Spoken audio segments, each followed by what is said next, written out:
महापालिका निवडणुकीसाठी उमेदवार निवडीची प्रक्रिया सध्या सर्वच पक्षांमध्ये सुरू आहे। त्यात कोणी पुढे आहे तर कोणी मागे आहे। तीच अवस्था इच्छुकांच्या संख्येबाबतही आहे।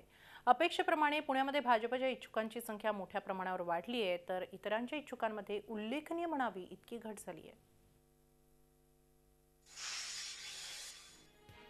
केंद्रात तसेच राज्यात सत्ता असण्याचे काय फायदे आहेत याची अनुभूती सध्या भाजप घेतोय। गेल्या 2 दिवसांपासून पुण्यामध्ये भाजपच्या मुलाखती सुरू आहेत। 2012 मध्ये भाजपकडून निवडणूक लढण्यास इच्छुक असणाऱ्यांची संख्या होती 800। यावेळी हा आकडा सुमारे 30% वाढून 1100वर गेलाय।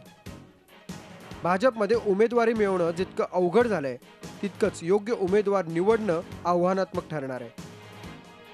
भिन्न भिन्न क्षेत्रातले डॉक्टरेट मिळवलेले डॉक्टरेट मिळवण्यासाठी जे गाईड असतात, या पात्रतेपासून इंजिनियर्स असतील, आर्किटेक्ट असतील, ज्यांचा राजकारणाशी आजपर्यंत संबंध नव्हता, परंतु त्यांनी देखील या ठिकाणी उमेदवारीसाठी अर्ज केलेत। सध्या महापालिकेत सत्ता असलेल्या राष्ट्रवादीचा जोर यावेळी काहीसा ओसरला असल्याचं चित्र आहे। गेल्या वेळी राष्ट्रवादीकडून उमेदवारी मिळावी यासाठी 750 जणांनी मुलाखती दिल्या होत्या, मात्र यावेळी 595 इच्छुकांच्या मुलाखती झाल्या आहेत। तीच अवस्था मनसेची आहे। मनसेच्या इच्छुकांची संख्या 850 वरून 525 वर आली आहे। या दोन्ही पक्षातील गेल्या वेळेचे कित्येक इच्छुक यावेळी भाजपकडे गेले आहेत। काँग्रेस असो किंवा आणि कोणी असो, सर्व उमेदवार हे 45च्या आसपास आणि 45+ आहेत।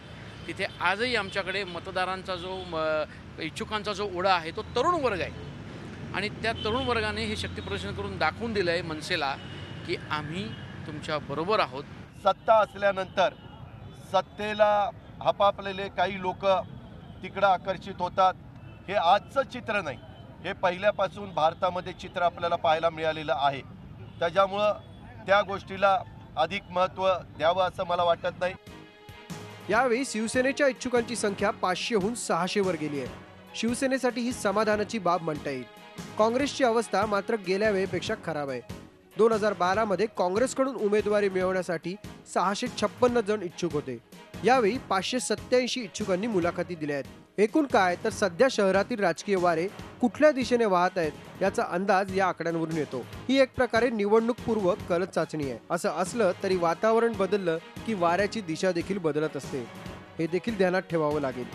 अरुण मैत्रे, झी मीडिया, पुणे। झी 24 तास रहा एक पाऊल पुढे।